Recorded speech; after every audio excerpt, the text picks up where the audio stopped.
The Shadow in the Hallway. Sarah thought house sitting would be a simple and stress-free way to earn some extra money.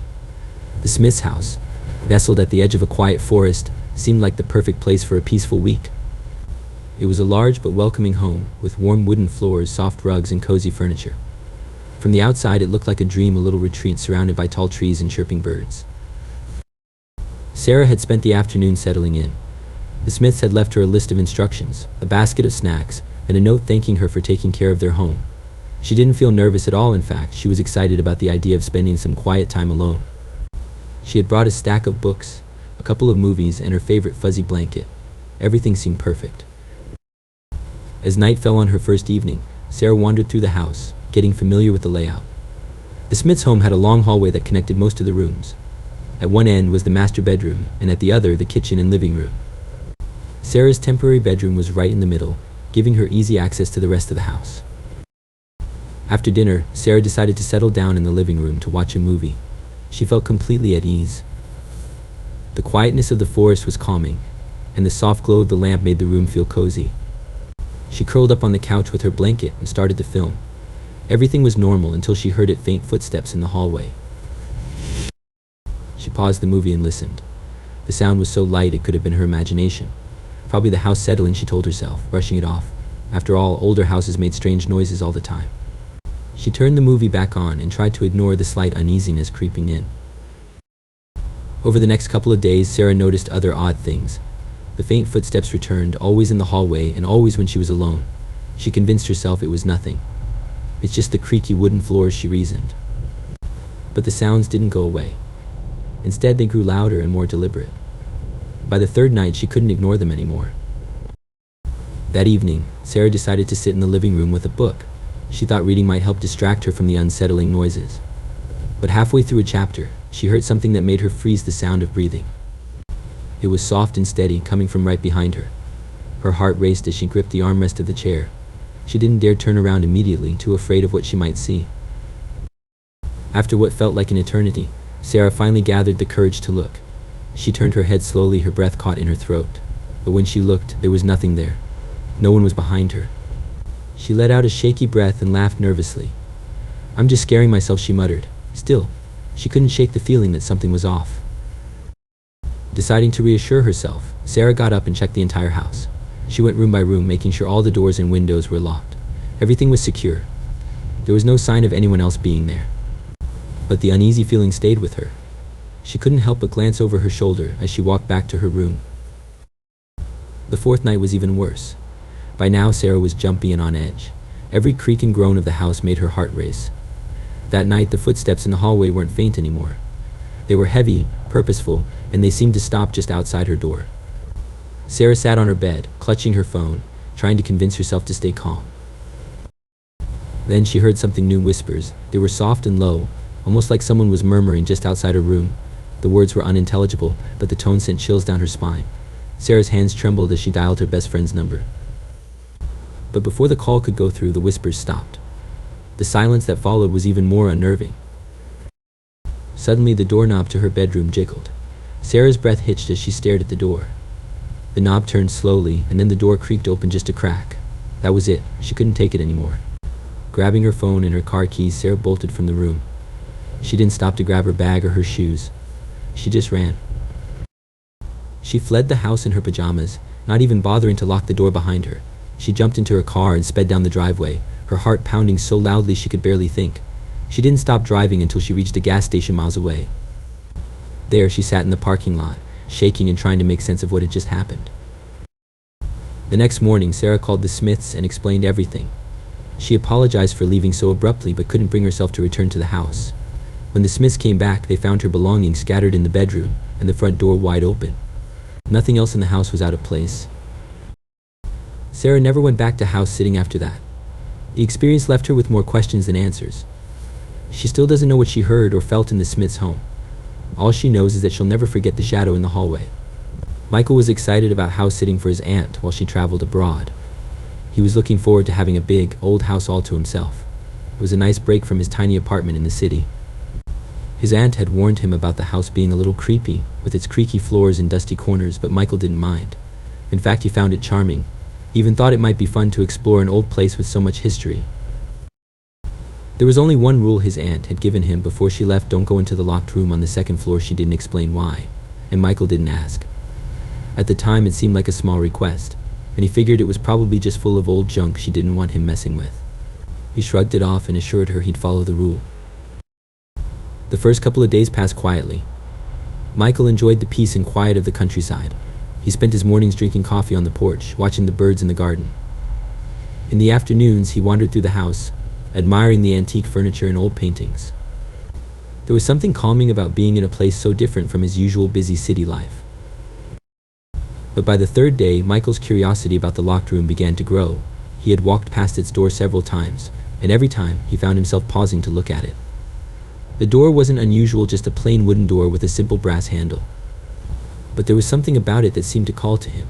He tried to ignore it, reminding himself of his aunt's rule. Still, the thought of what might be inside wouldn't leave his mind. That night, as he made himself dinner in the kitchen, Michael opened a drawer to grab some utensils. That's when he saw a small, old-fashioned key sitting in the back of the drawer. He stared at it for a moment, his heart beating a little faster. Could it be the key to the locked room? He picked it up and held it in his hand, feeling the cool metal against his skin. Michael hesitated. He knew he shouldn't. His aunt had been clear about her one rule.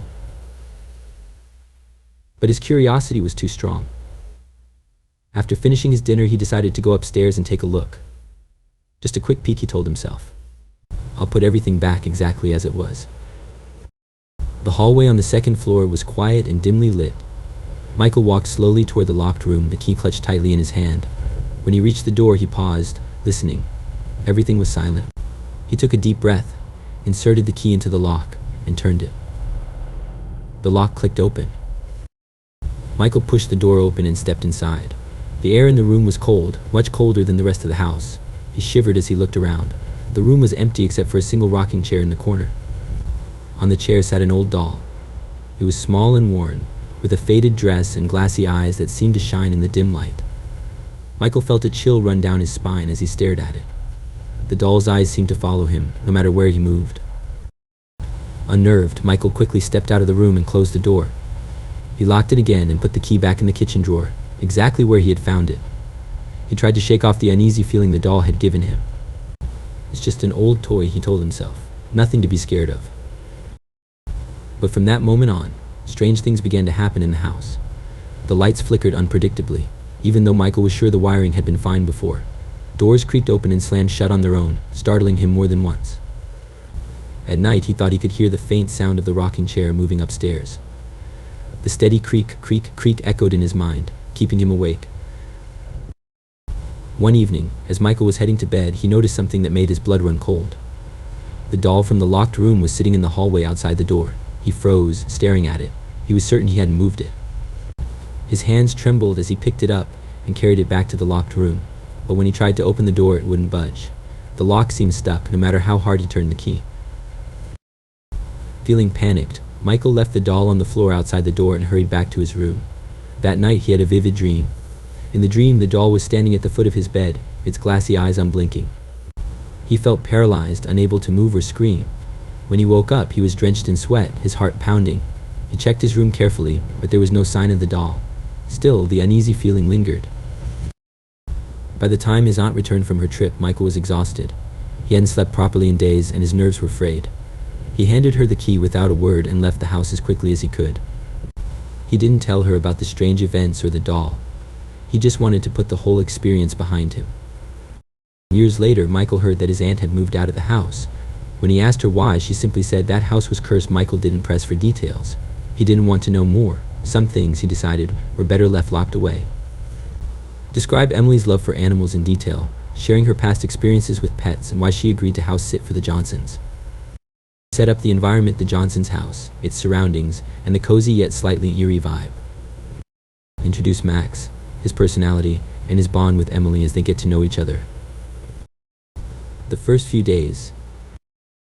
Explain Emily's daily routine in the house, her initial impressions, and how things seem normal and peaceful. Highlight Max's behavior as a happy, playful dog and their growing friendship. Add a sense of calm before the suspense starts building. The first incident. Deep in the moment when Max starts growling. Include Emily's thoughts and feelings as she tries to understand what's wrong. Add more description of the corner Max is focused on, the atmosphere of the room, and Emily's growing unease. The escalation.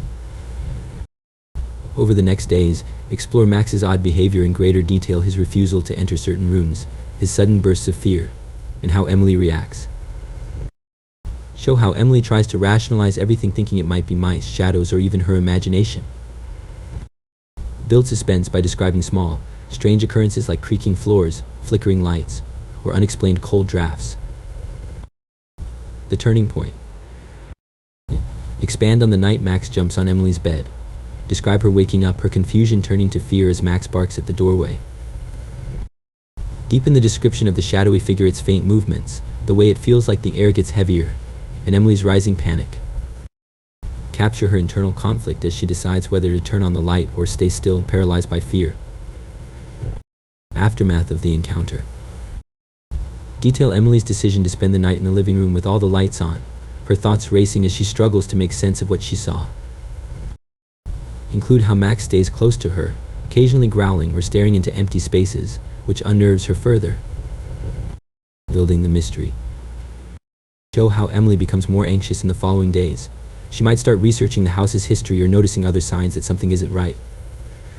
Add more eerie moments, like unexplained noises, objects moving, or doors opening on their own. Include her attempts to reach out to the Johnsons, only for them to assure her that everything is fine. The final night. Build to a climactic confrontation where the figure appears again. Describe how Emily reacts differently this time, maybe trying to communicate, flee, or document it. Show Max's protective side as he tries to shield Emily, barking and growling at the entity. Resolution. Detail the Johnsons' return and their reaction when Emily shares her experience. Add a deeper explanation of what they've gone through and why they didn't warn her. Explore Emily's decision to never house sit again and her lingering fear from the experience. The basement mystery. Jake had always been a logical person. He didn't believe in ghosts, haunted houses, or anything that couldn't be explained by science. When his best friend Tom asked him to house sit for a week, Jake agreed without hesitation. Tom's house was large and old, sitting on the edge of a quiet, wooded area. It was the kind of place people might call creepy, but Jake wasn't worried. In fact, he was looking forward to having the house to himself. Before leaving, Tom mentioned one thing. "Just stay out of the basement," he said with a laugh that didn't quite seem natural. "It's got a history, you know. People say weird things happen down there." Jake rolled his eyes. "Come on, Tom. Don't tell me you believe in that stuff," Tom shrugged. "Suit yourself. Just don't say I didn't warn you." The first couple of nights were completely normal. Jake spent his time watching movies, eating snacks, and enjoying the peace and quiet. He explored the house a little, marveling at how much old furniture and random knickknacks Tom's family had collected over the years. But he stayed away from the basement, not because he was scared, but because he had no reason to go down there. On the third night, everything changed. Jake was lying on the couch, scrolling through his phone, when he heard a faint tapping sound. At first he thought it was the wind or maybe a branch against a window. But as he listened closer, he realized it was coming from inside the house, specifically from the basement. "Great," Jake muttered. Probably a leaky pipe or something. He grabbed a flashlight from the kitchen and made his way to the basement door. As soon as he opened it, he felt a cool draft brush past him. The air coming from below was colder than the rest of the house, but Jake didn't think much of it. Old houses were like that sometimes. Step by step, he descended the creaky wooden staircase. The tapping sound grew louder as he got closer to the bottom. When he finally reached the basement floor, he swept the flashlight beam around the room. It was exactly what he expected, a cluttered space filled with old furniture, dusty boxes, and cobwebs. "Nothing," Jake said aloud, his voice echoing slightly. He felt a little foolish for even checking. But as he turned to go back upstairs, the door at the top of the staircase slammed shut. Jake froze. Probably just the wind, he told himself, though he wasn't entirely convinced. He climbed back up the stairs and tried the door. It wouldn't budge. Panic started to creep in, but he forced himself to stay calm. Doors get stuck. It's an old house, he thought. Then his flashlight flickered. The room grew darker for a moment before the light steadied again. That's when he heard it, faint whispers, so soft he could barely make out the sound. Jake spun around, shining the flashlight in every direction. "Hello," he called, his voice shaking slightly. No one answered. But as he moved the light, he caught a glimpse of something out of the corner of his eye, shadow darting behind a stack of boxes. His heart raced. "Who's there?" he demanded, trying to sound braver than he felt. The whispers stopped, replaced by an eerie silence. Jake's mind raced. He had no explanation for what he had just seen, and that scared him more than anything. Deciding he had seen enough, Jake pounded on the basement door until it finally swung open. He bolted upstairs, slammed the door behind him, and locked it. His hands were shaking as he leaned against the door, trying to catch his breath. For the rest of the week, Jake avoided the basement entirely.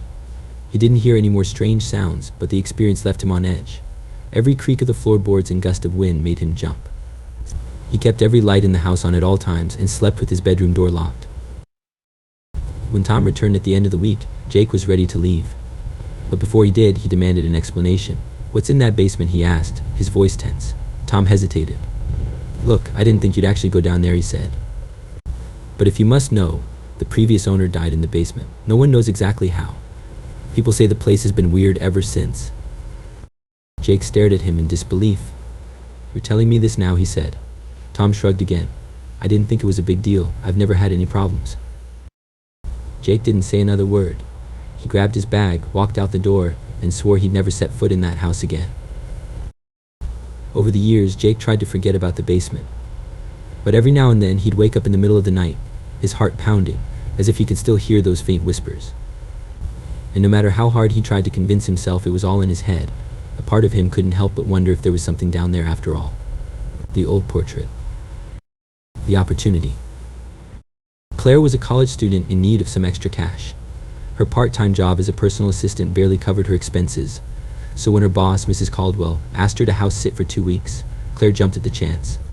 The pay was generous, and the house was stunning, a large, old Victorian mansion on the edge of town.